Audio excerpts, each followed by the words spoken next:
Friends, close up the bellows. You're not looking at Sutter's back. This way. How's that way? Maybe that way today? How's that? Good morning, friends. It's Friday.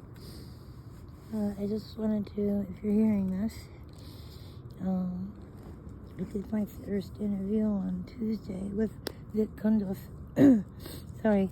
And if you're interested, it'll be airing tonight at 6:30 Pacific time.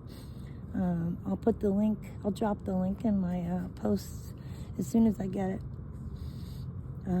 Please remember it's my first interview, so I did get really nervous, and I mean, I have really bad stage fright anyways, but I apologize if I sound silly. I try to make people proud, but I don't know. I don't know if other people feel this way, but the more I think about it, the worse I feel about it, so I'm just gonna try and not think about it and hope that I did everybody right, especially the Sasquatch and all the other forest people, entities or creatures. This is so special to me, and I hope I didn't sound like an idiot. Anyways, gonna read a new book today, guys. I'm just gonna get myself ready, so I'm just gonna let the tape roll for a little while, and I'll let you know when I'm ready. Shouldn't be long.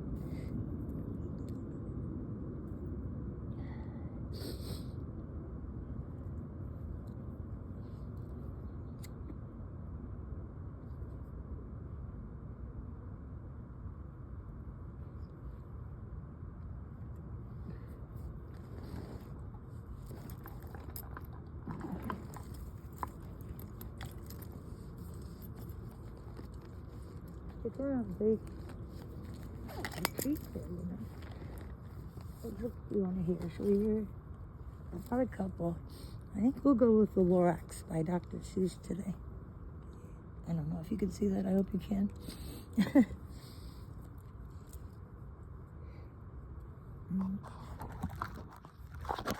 Is that better?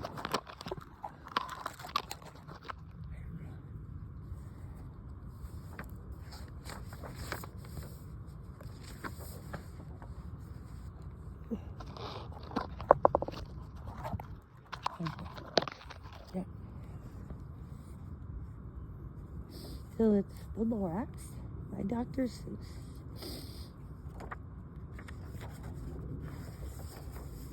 At the far end of town, where grickle grass grows, and where the wind smells slow and sour when it blows, and no birds ever sing, excepting the crows, is the street of the lifted Lorax.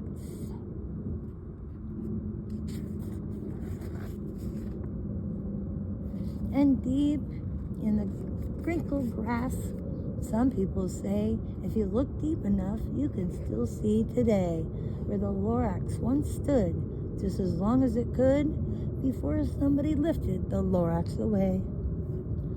What was the Lorax? And why was it there?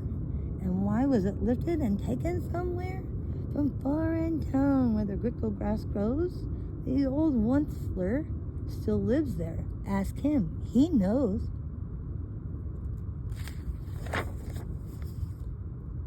You won't see the onceler. Don't knock at his door. He stays in the lurk-kim on top of his door. He lurks in his lurk-kim, cold under the roof, where he makes his own clothes out of muffered muff. And on a special dank midnights in August, he peeks out of the shutters, and sometimes he speaks and tells how the Lorax was lifted away. He'll tell you, perhaps, if you're willing to pay.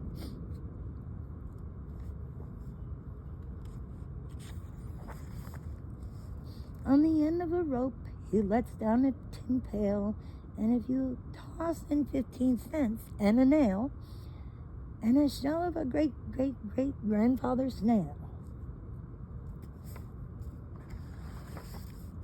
he then pulls up the pail and makes the most of careful count to see if you paid him the proper amount.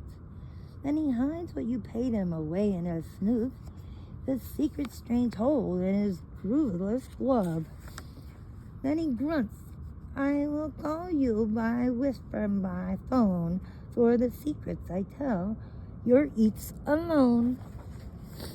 Slurp, down slumps the whisperer my phone to your ear, and the old onceler's whispers are not very clear, since they have come down, though the sniggly hose, he sounds as if he had a smallish bees up his nose. Now I'll tell you, he says, with his teeth sounding gray, how the Lorax got lifted and taken away. It all started way back, such a long time ago, long time back.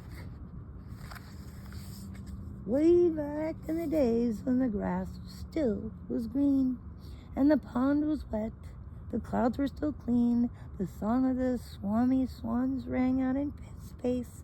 One morning I came to this glorious place, and I first saw the trees, the truffalo trees, the bright-colored tufts, and the tuffalo trees, mile after mile in the fresh morning breeze.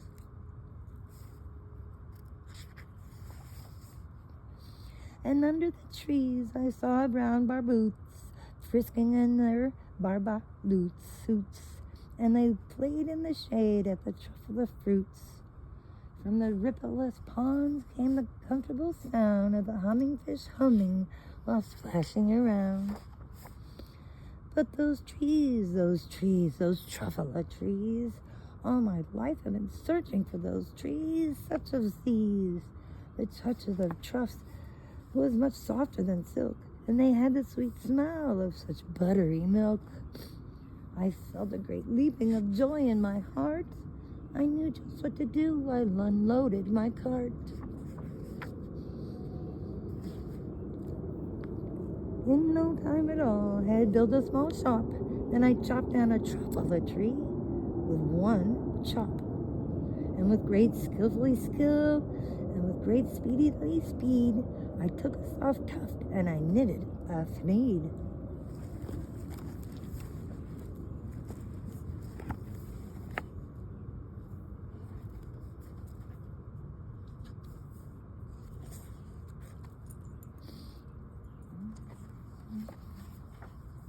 The instant I'd finished, I heard a gazap. I looked, I saw something pop out of a stump of the tree I'd chopped down. It was a sort of a man. Describe him? That's hard. I don't know if I can. He was shortish and oldish and brownish and mossy. He spoke with a voice that was sharpish and bossy. Where's that?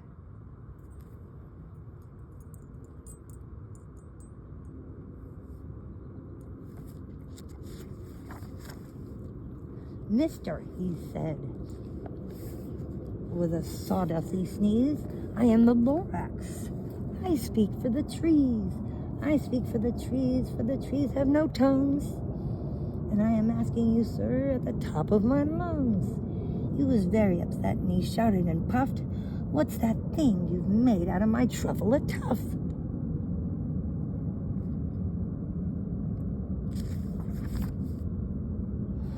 Look, Lorax, I said, there's no cause for alarm.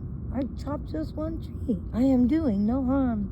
I'm being quite useful. This thing is a sneed. A sneed is to find something that all people need.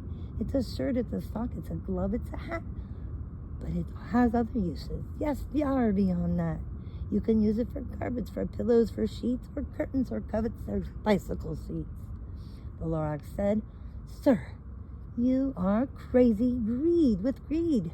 There is no one on earth would buy that fool sneed.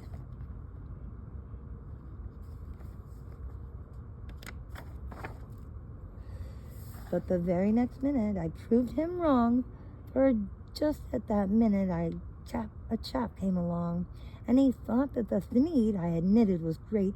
He happily bought it for $93.98. I laughed at the Lorax. You stupid guy. You never can tell what some people will buy. That's the truth. I repeat, cried the Lorax. I speak for the trees. I am busy, I told him. Shut up, if you please. I rushed across the room, and in no time at all, I built a radio phone and I put in a quick call. I called on my brothers and uncles and aunts, and I said, listen here, here's a wonderful chance for the Onceler family to get a mighty rich. Get over here fast. Take the road north niche. Turn left at the Weehawken. Start at the south switch. I'm slipping, sorry. Oh. And in no time at all, I'm slipping, sorry. In no time at all, in the factory I built, the whole Onceler family was worked full of tilt. We were all knitting sneeds, just as busy as bees, but the sound of the chopping of the truffle trees. Cyber. Okay, I'm gonna read 2 more pages and we'll read the rest on Monday. Then, oh baby, oh, how the business did grow. Now chopping one tree at a time was too slow. So I quickly invented my super axe hacker, which had whacked off truffle trees at one smacker. We were making sneeds 4 times as fast before, and that Lorax, he didn't show up anymore. I'm sad. So we'll read the rest on Monday. I hope you really enjoyed the book, guys.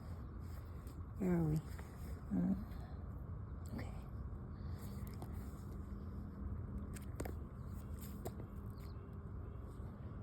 So that was The Lorax by Dr. Seuss, of course. And it's Friday. And if you guys are interested, please tune in tonight. I will check my posts. I'll post it as soon as he gives it to me. And please remember, I was super nervous. And it's my first time. I hope I did good. And I thought of you all. And this is so very important to me. So, love to all. Have a beautiful weekend. And I'll talk to you again on Monday. Bye, guys.